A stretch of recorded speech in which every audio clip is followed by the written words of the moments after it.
హనుమంతుడు లేని రామాయణం అసంపూర్ణం. లోకాభిరాముణ్ణి హృదయ మందిరంలో నింపుకున్న ఆంజనేయుడు చిరంజీవిగా భక్తుల గుండెల్లో నిలిచిపోయాడు. ఆనవాలు అందించి రఘురాముని కుశలము తెలిపి సీతమ్మ కృపకు పాత్రుడయ్యాడు. లక్ష్మణుడి ప్రాణాలు కాపాడటానికి సంజీవిని పర్వతాన్ని తీసుకొచ్చి రాముడి గుండెల్లో చిరస్థాయిగా చిరంజీవిగా మిగిలిపోయాడు హనుమంతుడు. సీతమ్మ జాడ తెలుసుకుని లంకకు వెళ్లిన హనుమంతుడు లంకను దహనం చేసి శ్రీరాముడి విజయంలో భాగమయ్యాడు. అలాంటి హనుమంతుడు లేకపోతే రామాయణం ఎలా పూర్తవుతుంది మరి? కానీ హనుమంతుని పాత్ర రామాయణంతో పూర్తవలేదు. చిరంజీవిగా వరం పొందిన హనుమంతుడు కురుక్షేత్ర యుద్ధంలో కూడా ఉన్నాడు. అదేంటి, మహాభారతంలో ఎక్కడా కూడా హనుమంతుడి గురించి చదవలేదు అనుకుంటున్నారా? అయితే ఆ కథేంటో ఇప్పుడు తెలుసుకుందాం రండి. వీడియోలోకి వెళ్ళబోయే ముందు మీ అందరికీ చిన్న రిక్వెస్ట్, స్కిప్ చేయకుండా వీడియోని చివరి వరకు చూడండి. అలాగే లైక్ చేయండి, షేర్ చేయండి, కామెంట్ చేయండి. మరిన్ని ఆసక్తికరమైన వీడియోల కోసం వెంటనే మన ఛానల్ని సబ్స్క్రైబ్ చేసుకుని పక్కనే ఉన్న బెల్ ఐకాన్ని క్లిక్ చేయండి.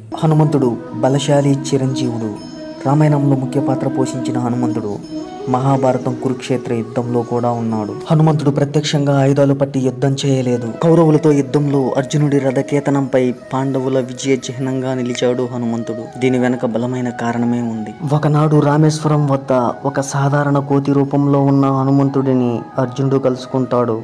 అప్పుడు లంకకి వెళ్ళటానికి రాముడు నిర్మించిన వంతెనను చూసిన అర్జునుడు, ఈ వంతెనను నిర్మించటానికి కోతుల సహాయం తీసుకున్నారా? అదే నేనైతే ఒక్కడినే బాణాలతో ఈ వంతెనను నిర్మించే వాడినని అనుకున్నాడట. ఆ మాటలకు ఆగ్రహించిన హనుమంతుడు వెటకారంగాన్ని బాణాలతో నిర్మించిన వంతెన అయితే ఒక్క వ్యక్తి బరువును కూడా మోసి ఉండేది కాదని విమర్శిస్తాడు. దాన్ని సవాలుగా తీసుకున్న అర్జునుడు తను నిర్మించిన వంతెన సంతృప్తికరంగా లేదంటే అప్పుడు తను అగ్నిలో దూకుతానంటాడు. ఆ మరు నిమిషంలో తన శక్తిని ఉపయోగించి అర్జునుడు బాణాలతో ఒక వంతెన నిర్మిస్తాడు. కానీ వీర హనుమంతుడు దానిపై కాలు మోపగానే ఆ వంతెన కూలిపోతుంది.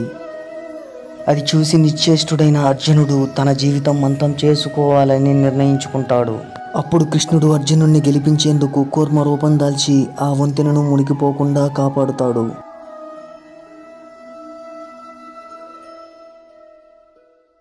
తరువాత తన బలం మోస్తున్నది సాక్షాత్తు తన ఆరాధ్య దైవమైన శ్రీరాముడి అవతారమేనని గుర్తించి కృష్ణుని క్షమాపణ కోరుతాడు. ఆ తరువాత హనుమంతుడు కృష్ణుడి ఆజ్ఞ మేరకు జరగబోయే యుద్ధంలో అర్జునుడికి సహాయం చేస్తానని వాగ్దానం చేస్తాడు. అందుకే కురుక్షేత్ర యుద్ధం సంభవించినప్పుడు అర్జునుడి రథంపై యుద్ధం ప్రారంభం నుండి ముగిసే వరకు ఉన్నాడు హనుమంతుడు. కురుక్షేత్ర యుద్ధం చివరి రోజున కృష్ణుడు అర్జునుడిని మొదటగా రథాన్ని దిగమని కోరాడు. అర్జునుడు క్రిందకి దిగిన తరువాత శ్రీకృష్ణుడు యుద్ధం అంతం వరకు అక్కడ ఉన్నందుకు హనుమంతుడికి ధన్యవాదాలు తెలుపుతాడు. అప్పుడు హనుమంతుడు వంగి నమస్కరించి రథం వదిలి వెళ్ళిపోతాడు.